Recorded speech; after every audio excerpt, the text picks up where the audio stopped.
Hey, this is Jim Starkweather with the Kitmaker Network.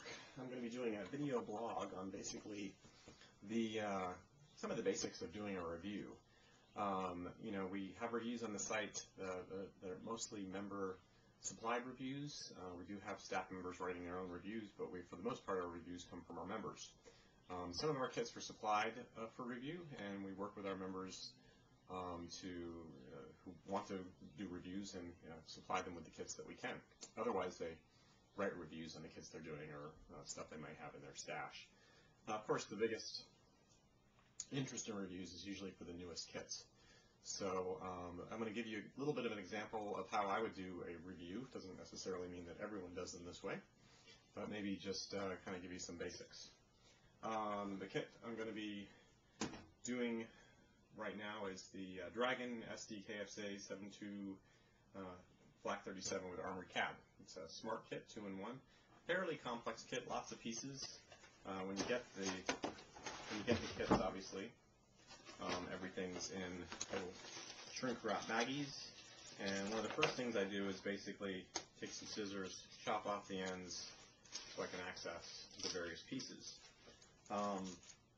Once I've got that all ready, I'm ready to move on to the actual photography bit. Now, I've learned over the years that the best scenario to do photos is usually with some natural light.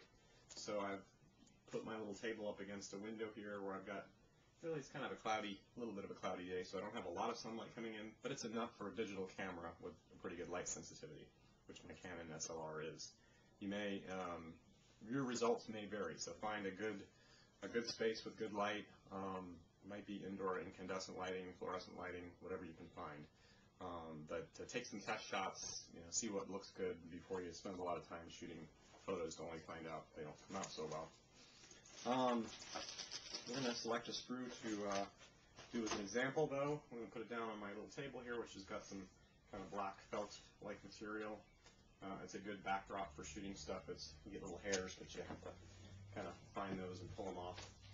And I'm going to get my camera, which is over here, and using my trusty old Canon SLR Rebel 55mm, the standard lens that comes on it.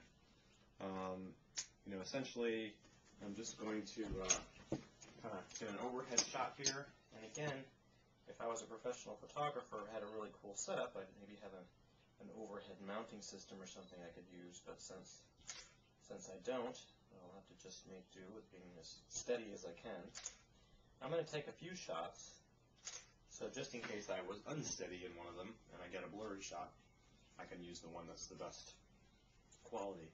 Now that I've got just a full shot of the entire sprue from leaving a little bit of space around the edges, I'm going to check out the sprue and look at it, see what pieces kind of strike me as maybe that's something that could use an extra detail shot.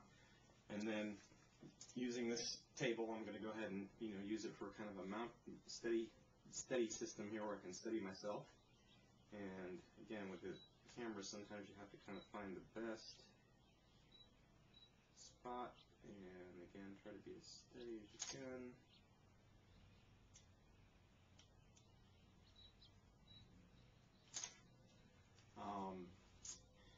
This process can be somewhat time-consuming.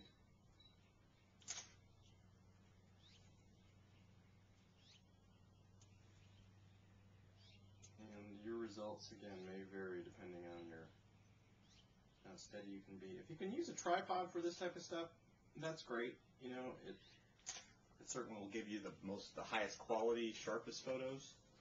It'll take longer, obviously, but that's completely up to you. Oh, that's a nice little bit there. Well, it figures, I'm doing this video and I get a telephone call. Okay, well, I'm going to pause there. Okay, welcome back after the phone call. Oh, let me turn the light back on here.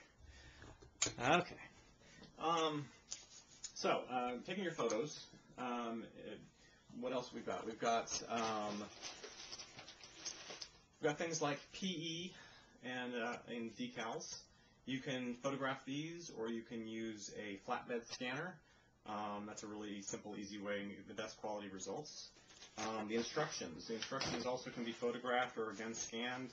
It's not a requirement, but a lot of our reviewers have been doing the instructions, and I think it does provide a nice little insight into how much information they give you. Like this one's got the whole paintings and markings page.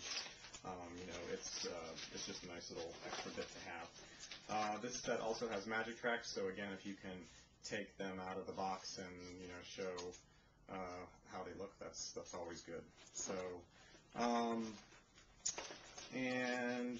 so once you've got your photos done and everything's photographed, it's really down to writing the article. And when you write for a review, make sure you're doing that first in something like Word or Notepad or something on your computer where you can work on it and save it, work on it and save. And that way, if there's any problems, like doing it on an online form, you don't accidentally lose your work. You don't want that to happen. So that's a good rule of thumb. In terms of actually submitting a review, there's several ways you can submit it. You can submit it to us via email. Just include the text of the review. Try to be detailed in the other bits that we actually put in our reviews, so kind of look over our reviews, or maybe look at that online submission form and see that we also ask for, say, pros, cons, summary. We ask for a rating. It's not required, but if you can rate the product, that type of thing. So if you can provide all that to us in an email, we're fine with getting the reviews via email. It takes us a little longer to input into the system because we have to actually go into the form and add them ourselves.